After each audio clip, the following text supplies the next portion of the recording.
Bonjour à toutes et à tous, j'espère que vous allez tous très bien. Bienvenue pour cette nouvelle vidéo de présentation d'un tarot.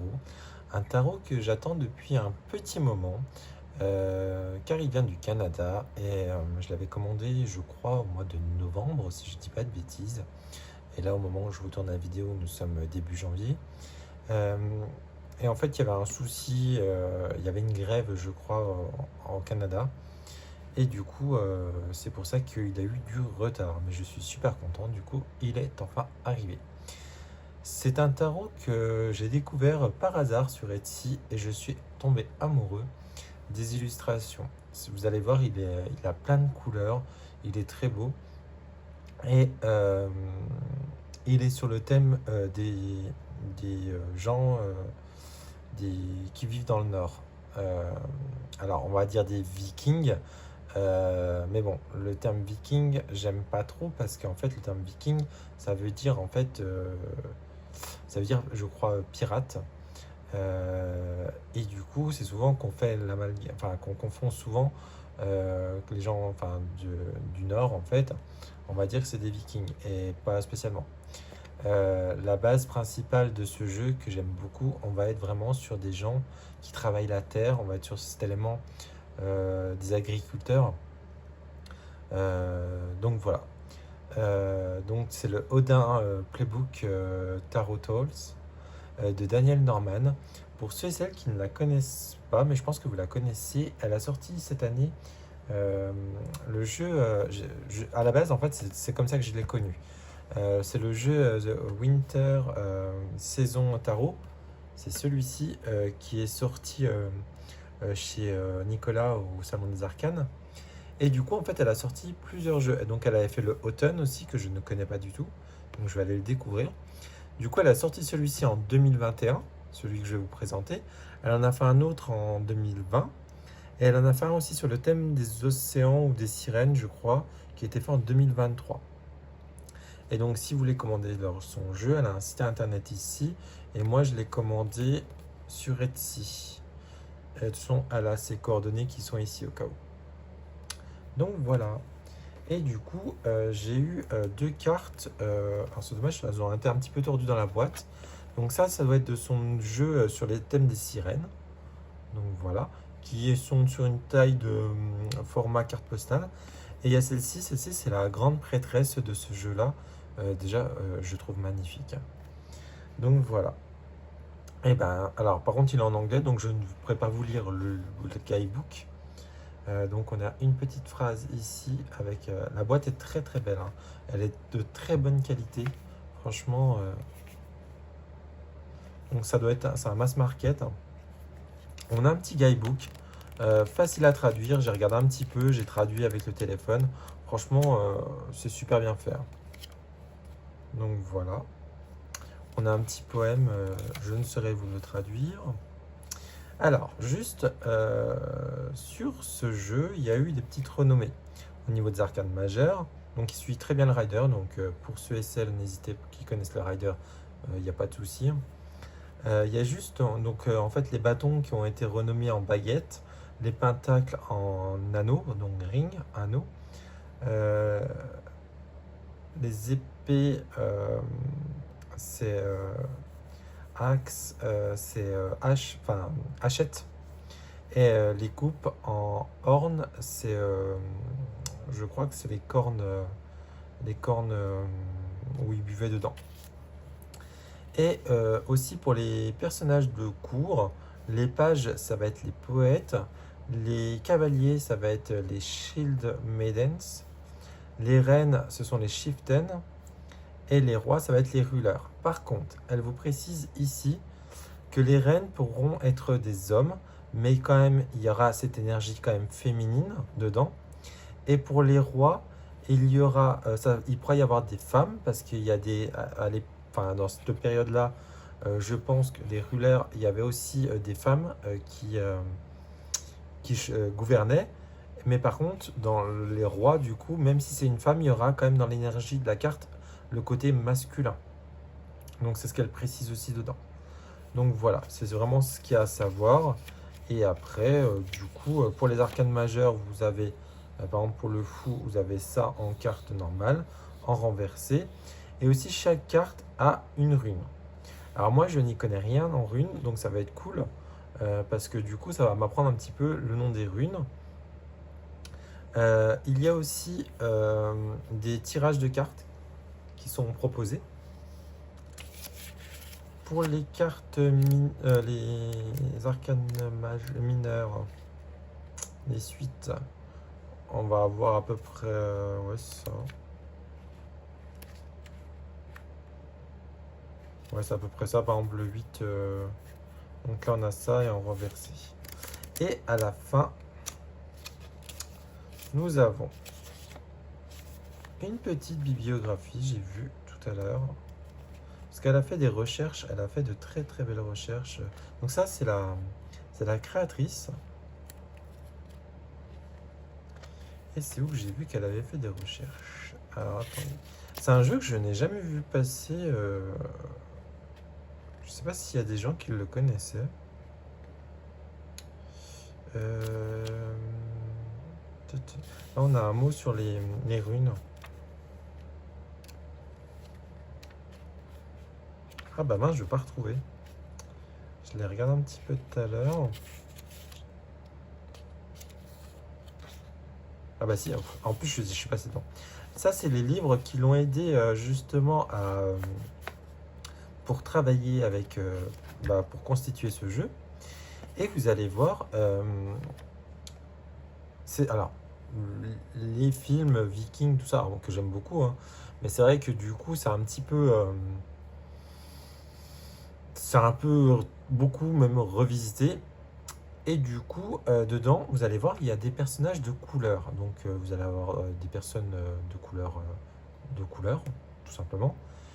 Et ça peut, enfin pour certaines personnes, ils peuvent se dire, attendez, ça n'a rien à voir avec les Vikings, parce que la part du temps, les Vikings sont représentés souvent avec la peau très blanche et souvent blond aux yeux bleus.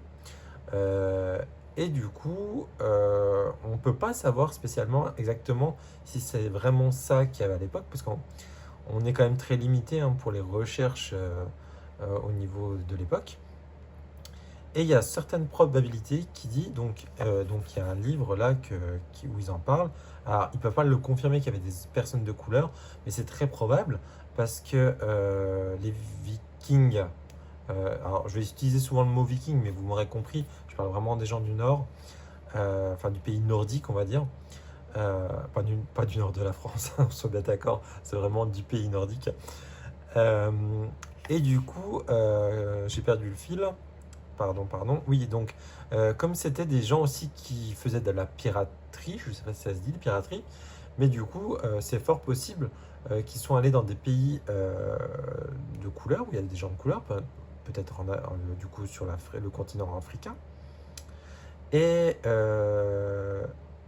et du coup, est-ce qu'il y avait de l'esclavage et que du coup, ils ont pris des gens en esclaves et qu'ils les ont emmenés chez eux? Ça peut être une hypothèse.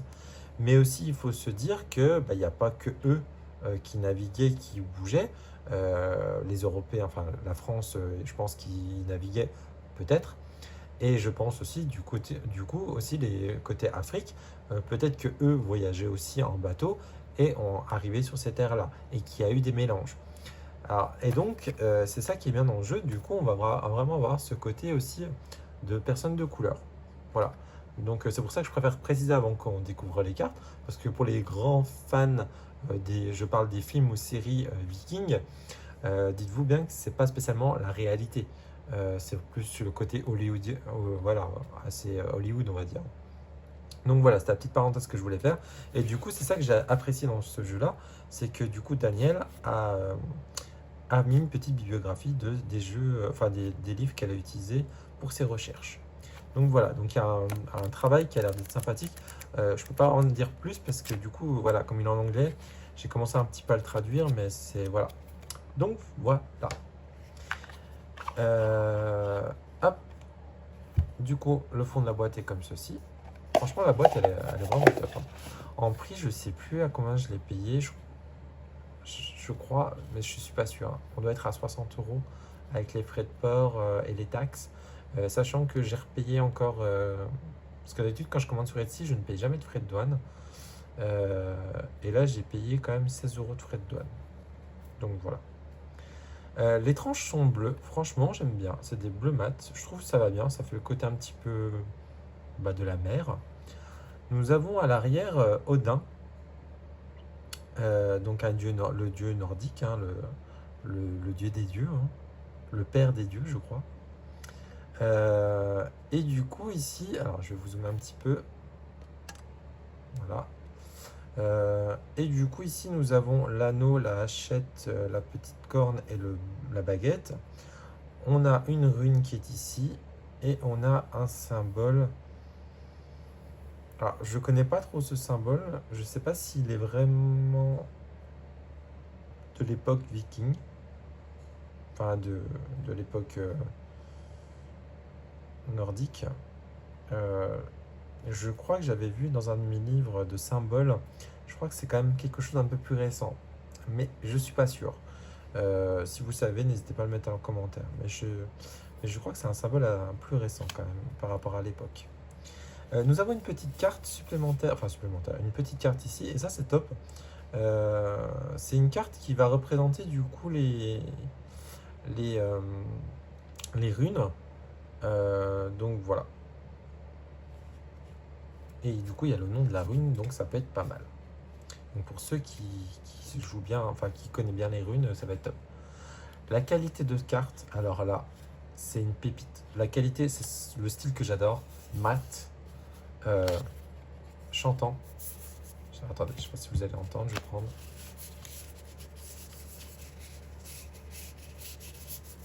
J'adore. Elle glisse très très bien. Et franchement, la qualité, elle est vraiment top, top, top. Franchement, nickel. Hein. En taille, bon, on est sur de la taille standard hein, de tarot. Je vais prendre le bout tarot. Attendez. Par rapport au bout tarot, on a exactement la même taille. Et puis la qualité, elle est même un peu plus léger celle-ci en grammage. Par contre, alors, je sais pas si vous avez le bout tarot ou le tarot renard. J'ai toujours un souci avec les cartes de Célia. Je sais pas pourquoi. Elles ont toujours un format. En fait, elles sont légèrement courbées. Et tous ces jeux, enfin tous ces tarots que j'ai, en fait, on a cet effet un peu courbé. Et je comprends pas pourquoi. À chaque fois, je les remets un petit peu droit, je les redresse toujours. Mais même le jour que je les reçois, à chaque fois, c'est comme ça. Je sais pas vous, si c'est le cas, n'hésitez pas à me le dire en commentaire. Enfin voilà, c'était la petite parenthèse.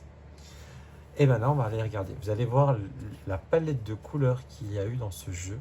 C'est juste magnifique. Enfin, moi, j'adore. Franchement, pour même les débutants, je trouve qu'il se lit bien. On comprend bien la scène. Enfin, vous allez voir. Donc déjà, regardez la couleur de ce coucher de soleil. Alors, je sais pas si c'est un lever de soleil ou un coucher, mais c'est juste magnifique. Donc là, on a le fou. Vous voyez qu'on a une petite rune qui est juste ici. Donc sur chaque carte, vous aurez une rune. On a ce fameux corbeau du... Je connais pas trop la mythologie, hein, mais ça m'intéresse un petit peu. Je connais plus la mythologie celtique. Mais c'est vrai que le côté... enfin, l'énergie nordique me passionne de plus en plus. Hein. Donc on a un petit dracard juste en dessous. Donc là, on est vraiment sur le traditionnel. Au lieu qu'il y a un chien qui accroche la jambe, on a ce corbeau et avec le bec ouvert. Donc peut-être que le corbeau est en train de prévenir le fou de faire attention là où il met les pieds.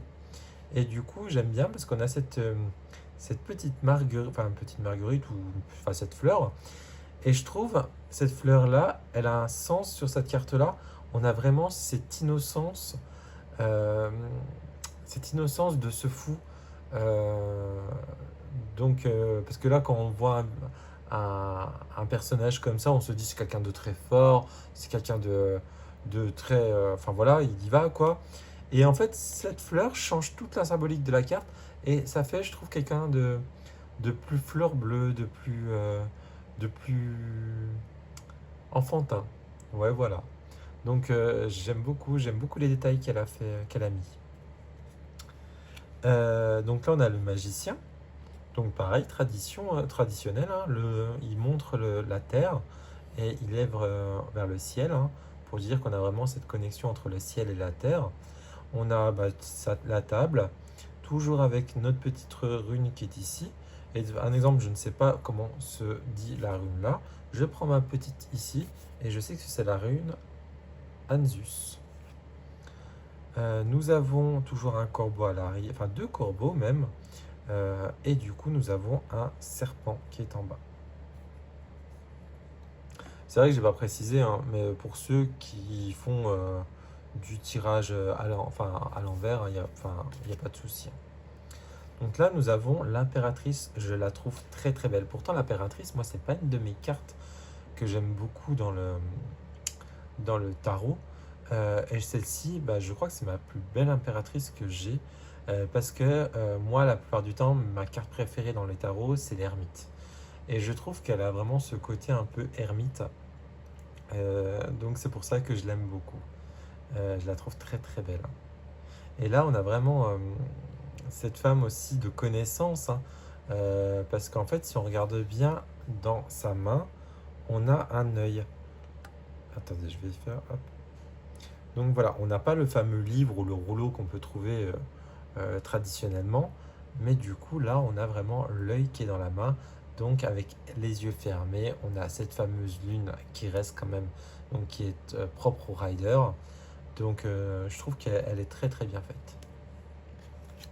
Pareil, donc là elle a été renommée, donc là nous avons la mer. Donc on garde quand même la symbolique de cette abondance, donc de fleurs. Et du coup on a le côté, cette femme enceinte, hein, et toujours avec la rune qui est ici. Pour l'impératrice, hein, c'est vrai que je ne l'ai pas précisé. Donc là, on a l'empereur à la base qui est le père. Donc là, c'est une carte où il n'est pas assis.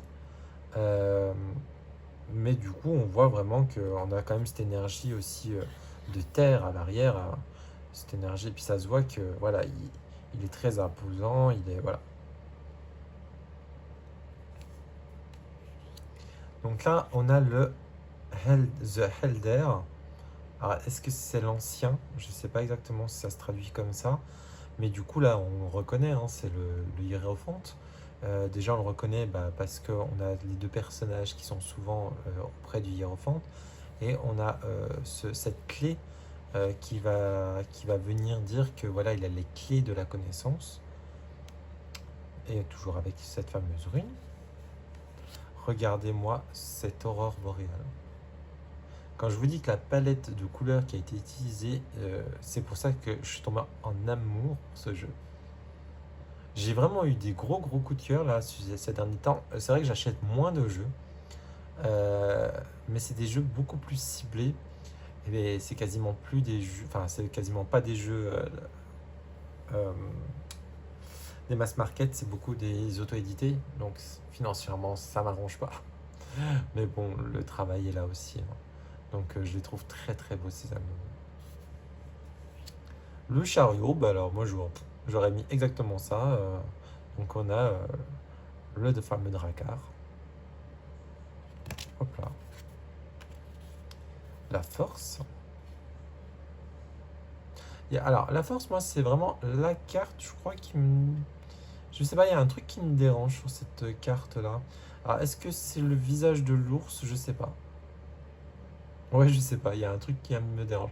Par contre, vous avez vu le derrière, de toute façon, les ciels, oui, les cieux, les ciels, enfin, vous m'avez compris, le ciel qui est sur chaque carte, je trouve qu'il y a eu un travail de fait quand il est étoilé ou pas étoilé, c'est vraiment très beau. Et il y a une espèce de constellation, donc, enfin, à l'arrière, on a un signe de l'infini à l'arrière, et...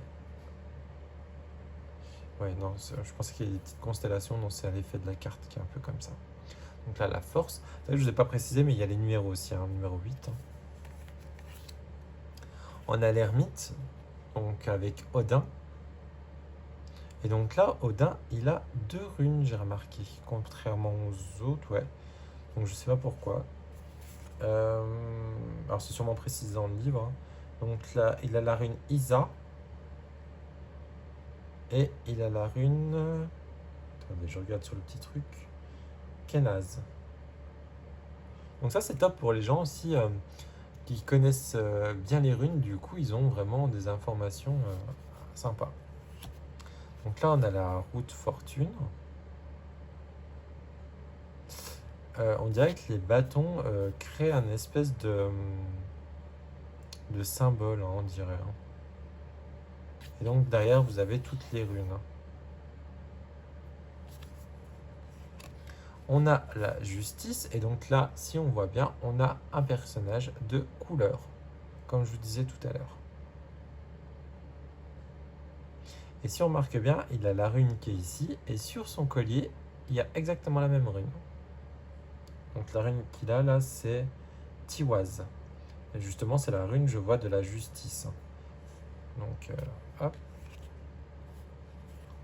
On a le pendu. Donc là, le pendu, pareil, elle est très très bien. Enfin, moi je trouve elle est vraiment bien cette carte. Parce que pour ceux et celles qui connaissent la mythologie nordique, Odin s'était pendu à un arbre, donc l'arbre Yggdrasil, je crois il s'appelle.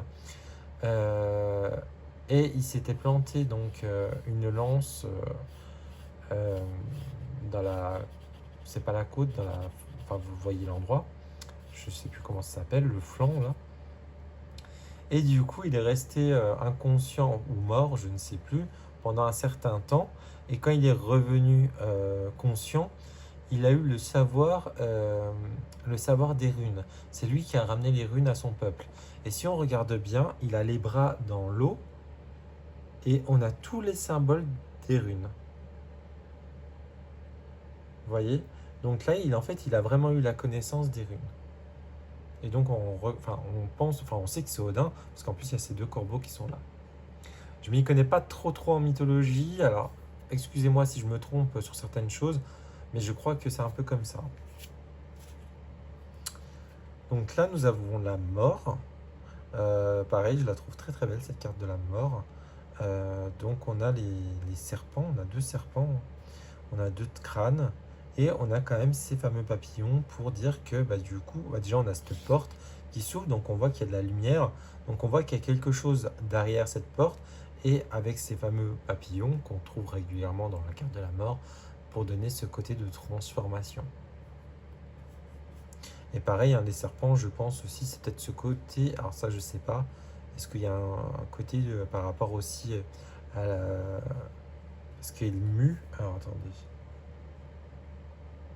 Alors, je sais pas si c'est deux serpents, en fait peut-être que c'est le serpent qui a mué, est-ce que c'est sa peau qui est là?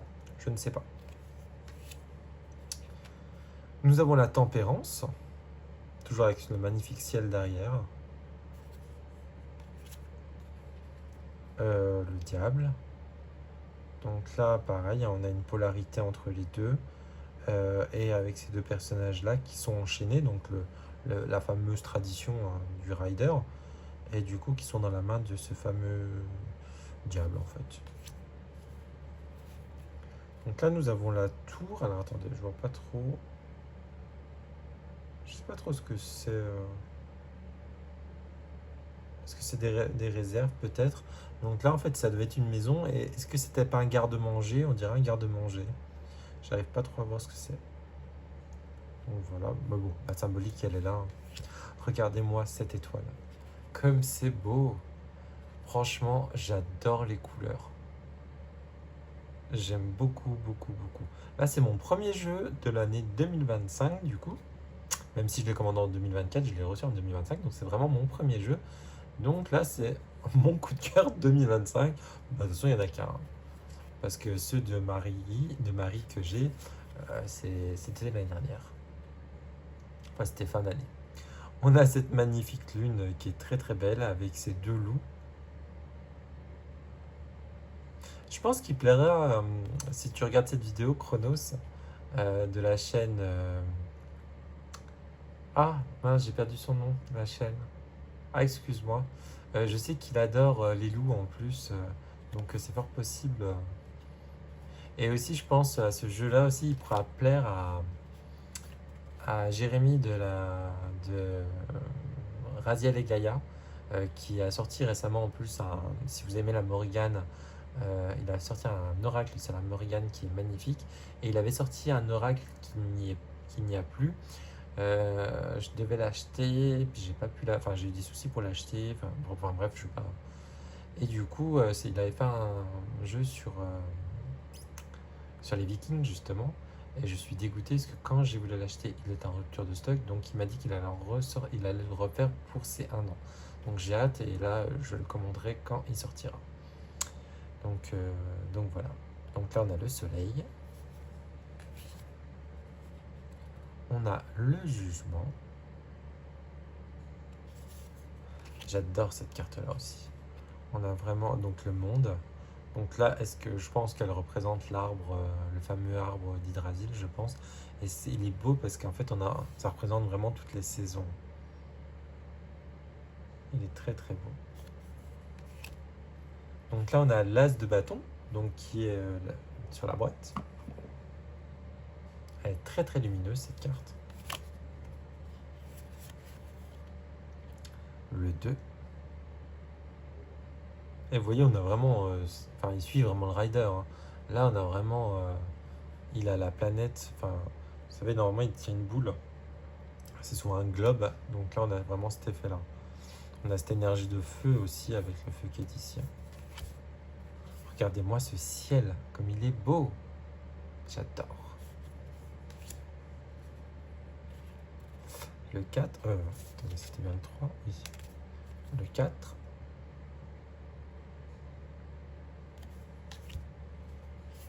Le 5.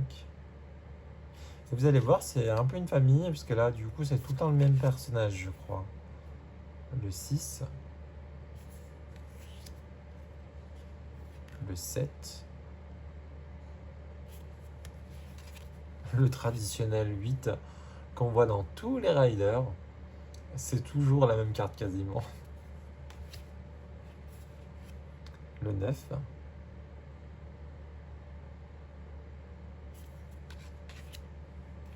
Le 10. Oui, il suit vraiment complètement le rider. Alors, je vous montre. Ici, on va voir les cartes de course. Voilà. Et vous voyez, les cartes de course sont un peu différentes par rapport aux autres cartes. Attendez, celle-ci est un peu sombre. Vous voyez, les autres cartes, on était sur des choses comme ça. Et là, il y a un petit encadré, un petit cadre, je sais pas ça. Et on dirait qu'il y a eu du tissu qui a été collé. On dirait un peu un montage. Alors quand je les ai vus, quand j'ai regardé vraiment le jeu, je me suis dit, oh, c'est bizarre. Et en fait, je m'y suis fait. Et alors, je sais pas pourquoi ça a été fait comme ça, mais j'aime bien. Du coup, là, on a le poète. Là, on a la Shell Maiden, la reine et le roi. Alors, là, pour reconnaître des fois, comme je vous disais tout à l'heure, des fois, le roi peut devenir la reine. Enfin, vous m'avez compris, c'était inversé. Parce que des fois, du coup, on avait cette énergie-là. Pour bien les reconnaître qu'à chaque fois que c'est vraiment la carte du roi du rider, il y aura une couronne à chaque fois. Donc si vous voyez une femme avec une couronne, en fait c'est la carte du roi.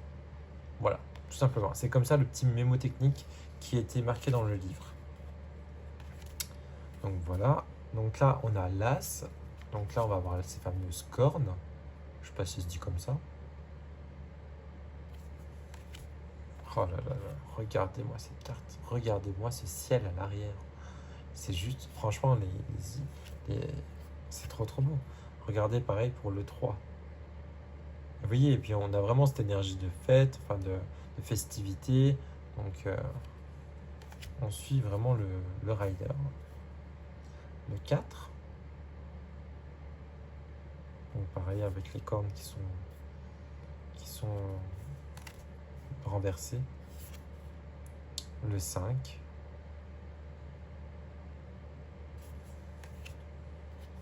Le 6.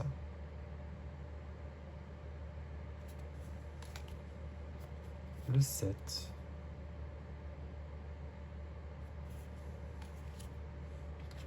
Le 8. Le avec les petites maisons. Je viens de voir à l'instant, je les avais pas vues tout à l'heure. Le 9. Regarde-moi ce 10 de coupe comme il est beau. Là, on a vraiment la joie de cette famille qui se ressent tout de suite. Et vous voyez l'arc-en-ciel qu'on trouve souvent au-dessus. Là, elle a vraiment fait un ciel avec une espèce d'aurore boréale qui fait ce fameux arc-en-ciel. Donc là, on a les personnages de cour, donc la poète. Le cavalier. Hein, vous avez vu, à chaque fois, il y a un petit cheval ou un petit quelque chose qui va dire que c'est bien le cavalier. Donc vous voyez là, pour la reine, on a un homme, et pour le roi, on a une femme, c'est ce que je vous disais tout à l'heure. Mais du coup, on a une couronne, donc on sait que c'est à la base la carte du roi. Et du coup, normalement, on devrait avoir l'énergie très masculin. Alors, est-ce que c'est parce qu'il y a un dracard? Je sais pas. Là, je sais pas du tout pourquoi. Mais bon, il faudra peut-être lire dans le livre. Les as, je les trouve très très beaux. Hein. Ils sont vraiment beaux à chaque fois. Hein. Donc là, on a l'as d'épée, hein, donc de la hachette. Le 2. Le 3. Alors là, il représente vraiment... là, c'est vraiment le 3 de coupe. Là, si on comprend pas la signification, il y a un souci. Hein. Donc là, en plus, c'est un vrai cœur qu'il y a.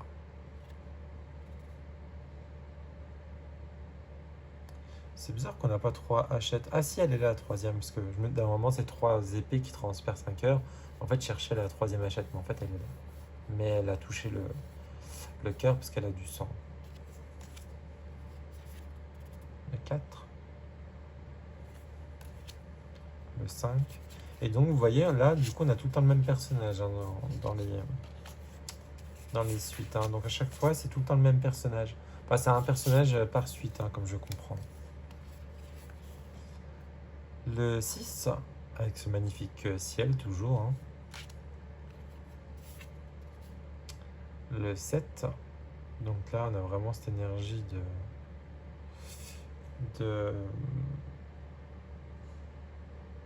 Ah, attendez. De tromperie, je cherchais le mot, pardon. J'étais en train de regarder un truc sur la carte, mais je vais regarder un truc. Hop, je reviens au début.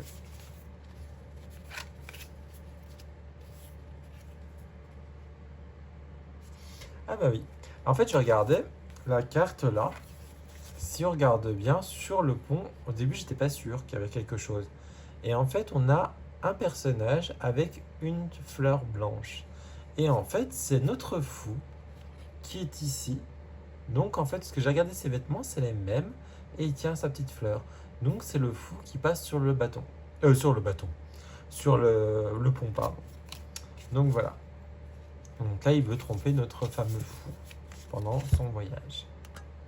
Hop, je refais le focus. Du coup, donc comme quoi, il faut bien regarder les cartes. Le 8. Le 9. La gauche. Je regarde ce qu'il a sur son visage. Non, c'est sa tête qui est baissée, on dirait. Oui, c'est la tête qui est baissée en fait. Je croyais qu'il avait quelque chose sur le visage. Non. Le 10. Du coup, là, nous avons le poète. Le cavalier. Je sais pas si le focus se fait bien. Là. La reine. Et le roi, parce qu'on a la couronne. Et on termine avec The Ring, donc l'anneau, qui est magnifique. Franchement, j'adore les as. Hein. Ils sont vraiment très très beaux. Puis on a vraiment cette énergie de terre, hein. Ça se voit vraiment tout de suite. Hein. Donc là, on a le 2. Donc là, on va être avec cette femme viking, je pense, tout au long. Ouais. Enfin, Enfin, quand je dis viking, vous m'avez compris, hein, c'est pas spécialement viking. Parce que vous voyez, on est vraiment sur ces agriculteurs qui travaillent la terre et tout.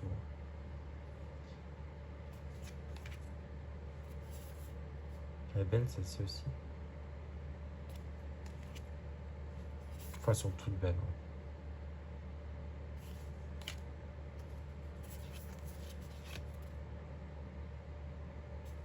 Les couleurs utilisées sont vraiment, vraiment belles.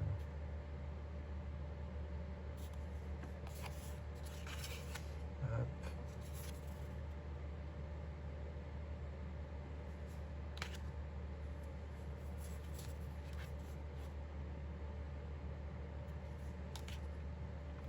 Et du coup, on va terminer avec le poète, le chevalier, donc toujours avec ce petit cheval, hein.